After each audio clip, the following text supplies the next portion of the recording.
Hello, good day everyone. This is Matanuri and welcome back in our channel.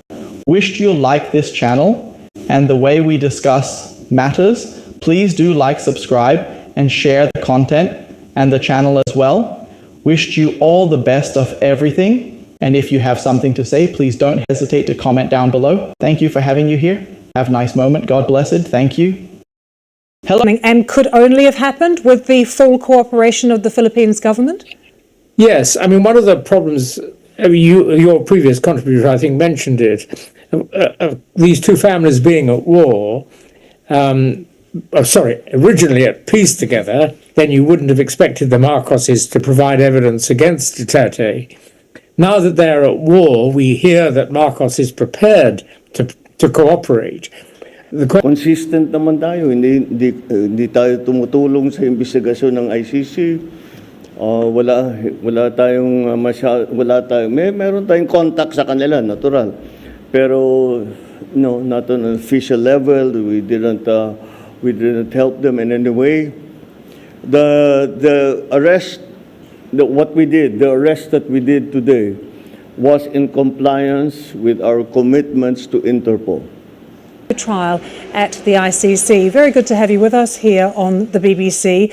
The ICC facing lots of other challenges when it comes to other high-profile cases. So this one is potentially massive for the court. Could you explain the significance, if indeed we do see Rodrigo Duterte in The Hague tomorrow? Yes, it is a pretty interesting development when one might expect the ICC to be under pressure from America to stop its work or to limit its work in respect of either Putin or Netanyahu. And here we find an investigation into somebody who's never denied that under his leadership, both as mayor and then as president, the country was subject to a large number of what looked to be, without doubt, extra legal killings. His defense, of course, is that, or was, that this was all done in defense of the people generally, because these people were dealing in drugs and the drugs war had to be won. There may, of course, be some suggestion that that wasn't necessarily the only category of people who were looked for, but probably many of them might fall within that category, at least according to his categorization of them. But many of them were young, very young drug dealers, if they were, who may have had little option in the society in which they lived but to do that which they did. So the issues before the court are going to be extremely interesting and no doubt hard fought, including, I dare say, his transfer, which we now hear has happened automatically, or not automatically, simply by government action. That no doubt will be trawled over and considered by the court when he first appears there. And then the whole business of whether this was, as it has to be for the purposes of crimes against humanity, a widespread or systematic attack at a civilian population. So, really interesting stuff. So, Jeffrey, we're just looking at these live pictures from Manila, so we don't actually think he's left yet, but we're being told he is on board this plane. Do we know for sure? I know that's the allegation, but have the charges actually been laid that it will be crimes against humanity? As far as I know, yes. I haven't. It's all happened very quickly. I haven't gone back to research. But yes, it's going to be crimes against humanity. Can't really, I think, necessarily be anything else, because it certainly can't be war crimes or genocide. But crimes against humanity it can be. And the numbers dead, I know the numbers are challenged, but they're in the many thousands alleged. And some organizations, I think Human Rights Watch or Amnesty, think the numbers are greater than those generally discussed.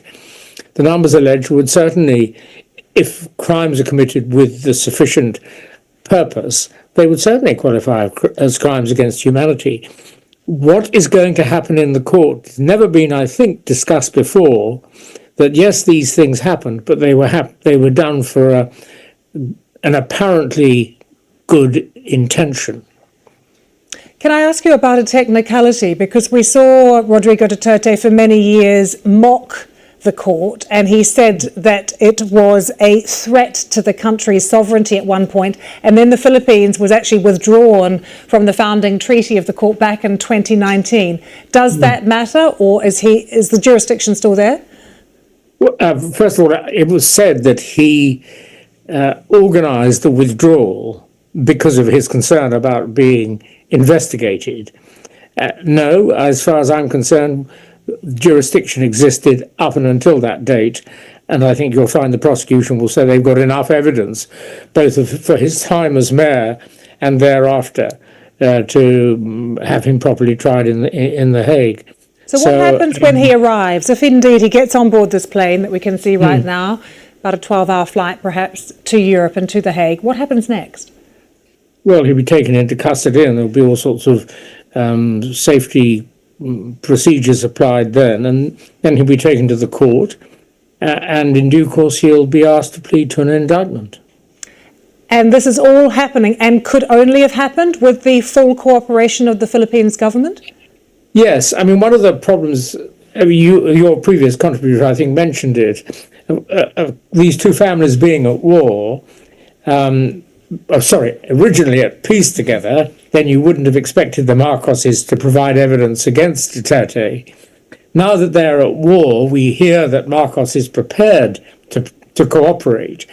The question then may include, or the questions then may include, whether evidence provided by the regime under Marcos will be clean evidence, or whether there's a risk of its being tainted before it ever arrives in The Hague. And the prosecutors in The Hague, I don't know to what extent, if any, they've been in the Philippines recently, but they will no doubt now be allowed in. And if they go in, will they be able to find evidence that they're satisfied is free of any taint because of any enthusiasm by Marcos to deepen the rift between the two families? And just a final thought, Sir Geoffrey, you mentioned the pressure from President Trump